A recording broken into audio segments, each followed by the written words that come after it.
Alcohol in the Bible. This is one of the most debated topics in religious circles today. Let's explore this topic.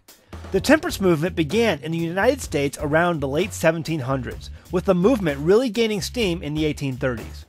Church leaders and political groups formed activist organizations in most states by the end of the 1830s.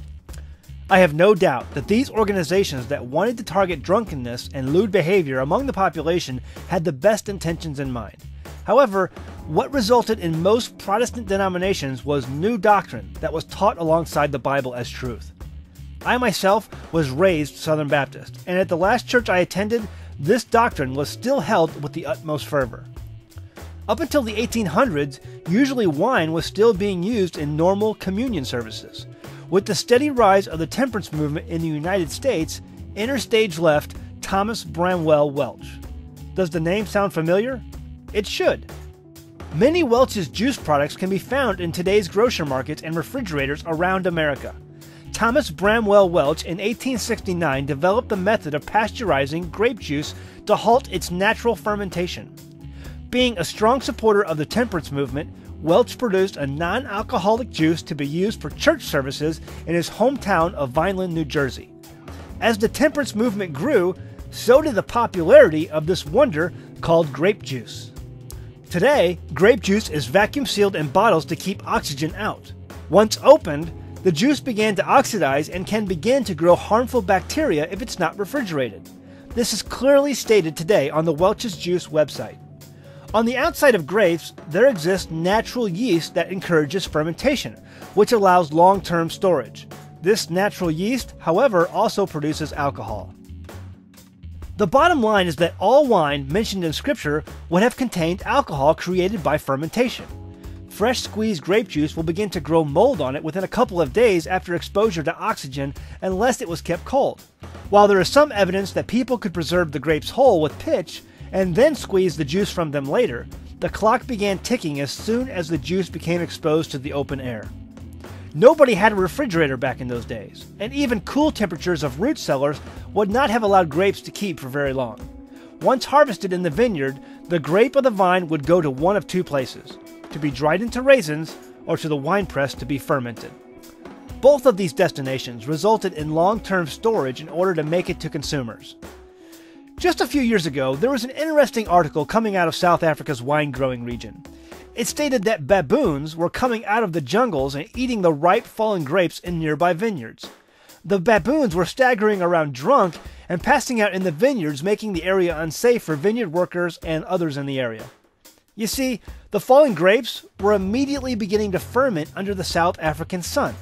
The fermentation is a natural process that occurs as the natural yeast on the skin of the grape begins to eat at the sugars inside, thus creating alcohol. It's a funny thought to imagine a bunch of drunk monkeys running around a vineyard, but it showcases to us a bit of science that needs to be taken into account. That being, fermentation is natural. It happens quickly, and it's the only way to preserve the juice without adding lots of added sugar, modern chemical preservatives, or running the juice through a pasteurization process. I once heard my pastor say that most of the wine mentioned in Scripture was not alcoholic. He continued by saying that the water made into wine by the Messiah in John chapter 2 was non-alcoholic, and anyone that says otherwise is a heretic. Let's read the text.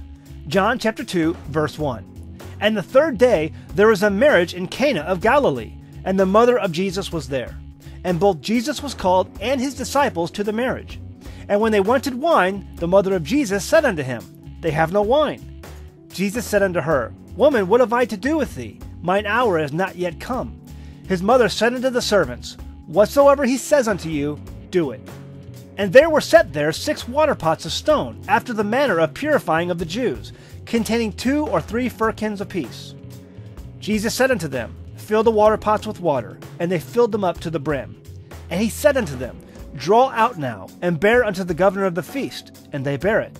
When the ruler of the feast had tasted the water that was made wine, and knew not whence it was, but the servants which drew the water knew, the governor of the feast called the bridegroom, and said unto him, Every man at the beginning sets forth good wine, and when men have well drunk, then that which is worse. But you have kept the good wine until now. Anyone who has ever frequented a bar or knows someone who operates such an establishment understands that early in the evening, mixed drinks are made with more alcohol than later in the evening. As the evening progresses, the bartender will usually make the drinks with less alcohol or water them down. They do this because those in the establishment who have been drinking all evening, considered to be what the text says in verse 10 as well drunk, will tend not to notice the reduction of alcohol in the drinks, thus saving the bar owner money on the alcohol. In the industry, this is called the short pour, or short pouring. It's also well known in the industry to switch out the premium higher costing alcohol or wine with lesser, cheaper brand bottles. They will sometimes do this later in the evening as patrons won't notice the difference in quality after already having had a few drinks. Yet, in John chapter 2, the wine is gone at the event, and our Messiah turns the water to wine to make up for it. Then we see this. John chapter 2, verse 10. And said unto him, Every man at the beginning sets forth good wine, and when men have well drunk, then that which is worse. But you have kept the good wine until now. Some versions translate that last part as save the best for last. You see, watering down drinks or serving a lower quality alcohol product in the late part of an event or evening is not a new idea to modern day bar owners or drinking establishments. This is something we see even back in the day of our Messiah. This is also proof that the wine contained alcohol. Only wine containing alcohol would be considered worthy of being wine served at the beginning of an event. That which is worse, as the King James puts it, would have been wine that would have either been watered down to make it last longer, or older wine that had started a natural turn into vinegar. Nobody had a refrigerator in those days, and so pasteurized grape juice would not have been something the average person would be familiar with at all. As with the baboons mentioned earlier, grapes can begin to ferment very quickly if not refrigerated. However, the governor of the wedding knew the difference between good wine served at the beginning of an event versus the wine that would most likely be served at the end of an event, the same way it's still being done today. Let's take a look at another New Testament example. Mark chapter 2, verse 22 proves without a doubt that our Messiah was familiar with wine containing alcohol. This verse is an analogy the Messiah used when referencing the day he would be taken away from his disciples. Let's read the verse. Mark 2, verse 22. And no one pours new wine into old wineskins. Otherwise, the wine will burst the skins, and both the wine and the wineskins will be ruined. No, they pour new wine into new wineskins. Some translations use the word bottles, but in the past, they didn't use bottles for fermenting wine. They used sheep or goat skins. The skin was sewn up and the seams were sealed with pitch.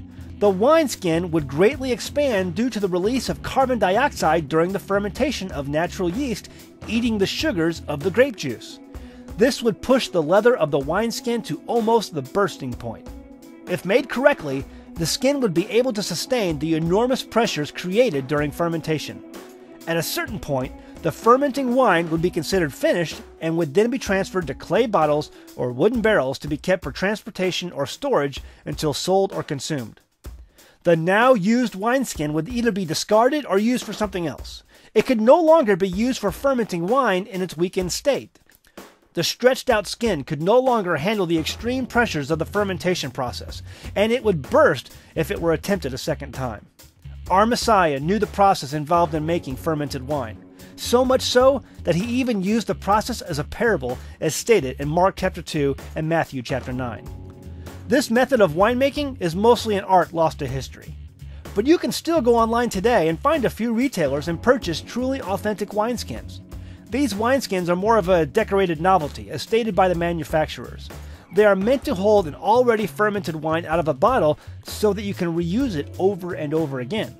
The words new wine used in the verse refers to the juice of the grape that is about to be fermented, thus putting the new skin under enormous pressures that only a new, never before used skin could handle. This simple verse, in my opinion, proves without a shadow of a doubt that our Messiah not only knew about the process of fermenting fresh juice into wine, but probably actually took part in it. Scripture is clear that the Father wants us to be sober-minded, and it's hard to do that when you drink lots of wine and strong drink. Strong drink in Scripture would seem to refer to grain-produced alcohol like vodka or whiskey. The Baptist ministers that I grew up with would always be quick to quote many of the verses in the Bible that seem to condemn any sort of alcohol. And there are a lot of verses that seem clear that alcohol is something we should stay away from. But we also find an enormous amount of scripture that seems to say the exact opposite. As with many things I have found in scripture that seem to have verses that contradict each other, the problem is not in scripture or a result of contradictions in the text, but instead the problem lies with pre-programmed doctrine installed by a denominational authority. Erase the man-made doctrine, and the contradictions fall to the wayside. Consider the following verse: "And wine that makes glad the heart of man, and oil to make his face to shine, and bread which strengthens man's heart." There is nothing wrong with drinking fermented juice according to Scripture. What is looked down upon is drunkenness in Scripture. I have heard many pastors give heart-wrenching testimonies of families broken apart by alcohol, fathers who beat their wives or their children after drinking too much. But I have to ask myself, are these people who are beating their wives or children considering themselves children of God? Do they have a personal testimony of our Messiah? You see, I would think that if we truly have a circumcised heart like Scripture says we are to have, and we truly have the desire to be a set-apart people, and we truly want to walk after the footsteps of our Messiah, we should display some of the fruits of the Spirit of God, namely love, joy, peace, patience, kindness, goodness, gentleness, and self-control. Somehow, I think a drunk beating his wife and kids has some issues with love, joy, peace, patience, kindness, goodness, gentleness, and self-control. I would submit that this type of person has a condition that extends beyond the addiction of alcohol. I would submit that this is a condition of the heart. A pastor using an example in a sermon of a man that treats his family poorly when under the influence of alcohol is just simply a poor example. Drunkenness is often referenced in Scripture as something to stay away from. But I think there's a difference to being drunk and being a drunk. The Creator gives us 3 feasts in the year when consuming alcohol is obviously allowed. During the time of these feasts, when men and families of Israel journey to Jerusalem, with them they are to bring a few things. These include tithe for the Levites and the poor and the widows, as well as money for themselves. That money that they save and they bring for themselves is to be used as stated in Deuteronomy chapter 14, verse 26. "And thou shalt bestow that money for whatsoever thy soul lusteth after, for oxen, or for sheep, or for wine, or for strong drink, or for whatsoever thy soul desireth. And thou shalt eat there before the Lord thy God, and thou shalt rejoice, thou and thine household." The feast events that the Father gives His people 3 times a year are to be parties, a time of rejoicing in all the blessings that He has given His obedient people. These party times are not to be an excuse for lewd behavior or lawless behavior, but these occasions that are set aside for righteous rejoicing do allow us to consume some alcohol. For a former Baptist like myself, that was an interesting revelation, and definitely it can be hard to change your position on the idea of alcohol after being convinced otherwise for so long. But like so many things that religion has fed us as doctrines of man, testing these things against what Scripture says often produces a different result. My Messiah, when He was on this earth, continually railed against the traditions and doctrines of man, rules that man has made up to have authority over the people they claim to shepherd over. Our Messiah is coming soon.